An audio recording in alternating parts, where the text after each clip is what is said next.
What's going on, everybody? Welcome back to Talkin Sports with Jake. Hope we're all doing well. To start off, I just want to give out a little message to Psycho Sid and his family.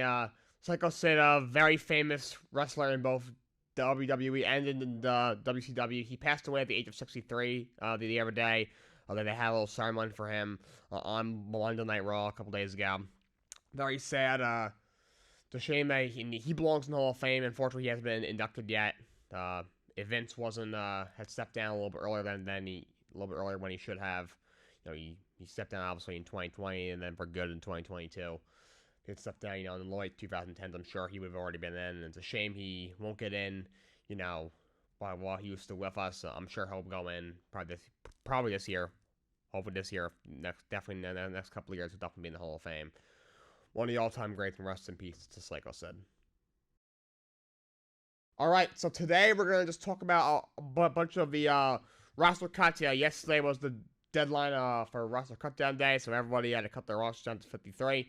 So I'm going to mention a bunch of them and a couple of guys that are injured and some moves that were made, and that's all we're going to cover today. And I'll just briefly talk about what we're doing when it comes to fantasy football the rest of the week.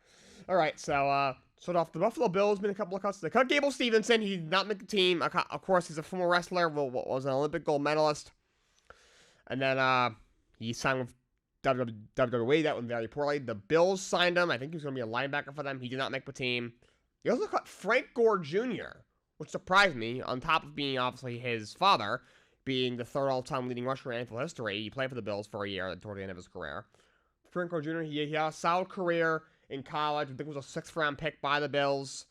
And in the last preseason game, played well, but did not make the roster. He wasn't going to start. Obviously, they have James Cook there. You have Ray Davis there as well, young kid out of UNC. I thought maybe he will have a shot to make the team as maybe even the third back, but didn't quite happen. They let him go. But Chiefs let go of Kadarius Toney.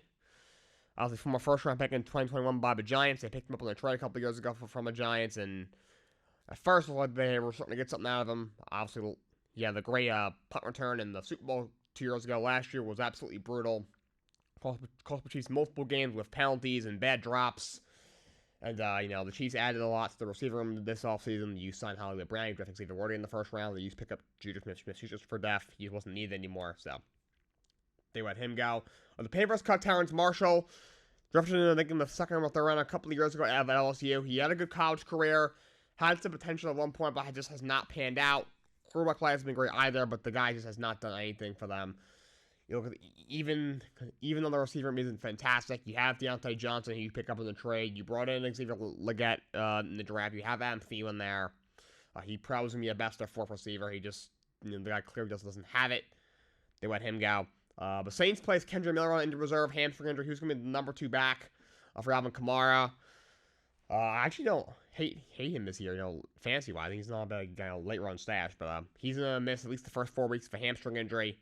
The 49ers cut Robbie Chosen.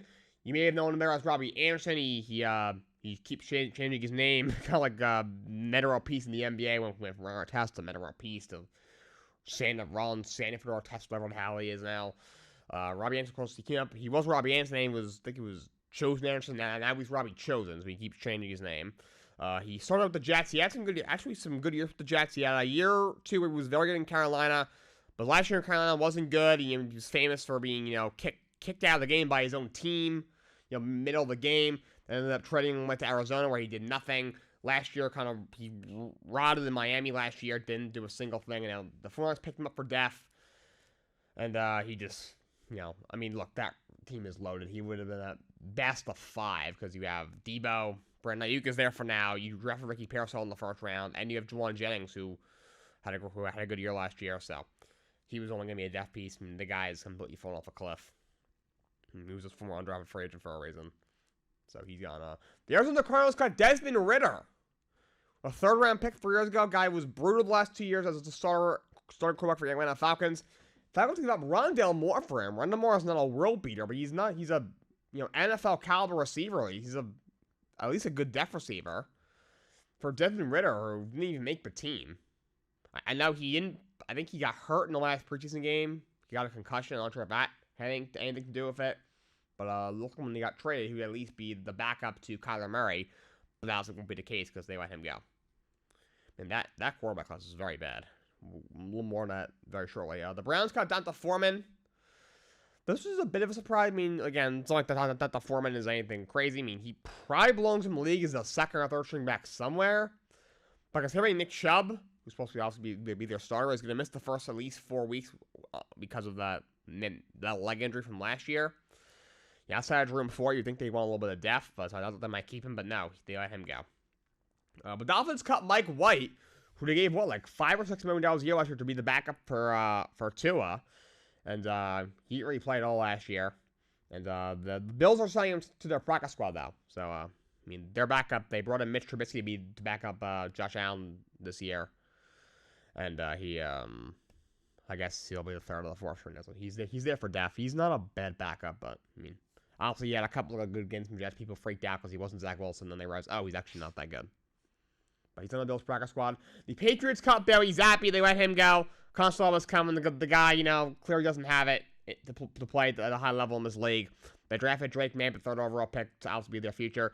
You bring in Jacoby Brissett to be the mentor, possibly start at first. You draft Joe Milton in the 6th round. He was the odd man out. It's a new regime. They traded Mac Jones away. Now you cut Bailey Zappi. He's gone. So the Broncos cut Tim Patrick, which was a major surprise to me. Look, he's basically, I don't think he's played the last year. He's been injured. But, when he's healthy, he's been a solid, second or third receiver for the Broncos.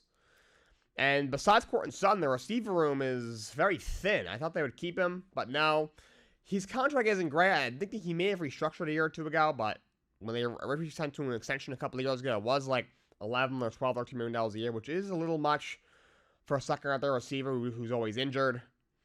But I'm surprised. But I believe the Lions are going to pick him up. So it looks like the Lions pick up some depth. Just in the best sign for them. If he can stay healthy, he could be a third or fourth receiver for them for sure. The Cowboys signed Dalvin Cook this morning, actually. They signed Dalvin Cook.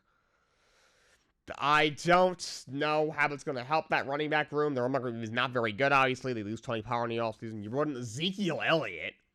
You have Zeke and Dalvin Cook.